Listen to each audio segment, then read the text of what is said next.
То есть наша просьба удовлетворена. Ваша просьба Огромное удовлетворена. вам А спасибо. один остается вопрос технический. Вы завтра с ним встретитесь и обсудите, как этот механизм отработаете, чтобы в городе коллапса не было, чтобы Всё. люди без такси не Все остались. без проблем. Огромная вам благодарность. Все, Извините за беспокойство. Мы довольны вашим визитом. Не надо Никаких эксцессов, ничего не будет. 5 человек Мы, да, технически тихо, поговорите, спокойно да. мы Сейчас, поедем, если, сядем, допустим, поговорим. я думаю, что если он там 2-3 дня вас попросит, ну, пока он это все делает, я тоже не проблема. Ну, это да? мы уже будем общим. Да, в ну общем, вы, общем самое решении главное, будем вы принимать, ему да. тоже расскажите, как вы Всё. видите это, чтобы у него работа не Все, без встала. проблем. Хорошо? Огромная вам благодарность от Поверь. нашего всего коллектива, от всех ребят.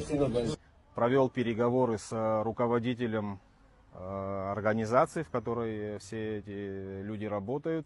Пришли к компромиссу. Есть понимание со стороны руководителя компании. Завтра в 10 утра он ждет делегацию из 5 человек. Завтра утром он включит им всем программы, они могут далее приступить к работе.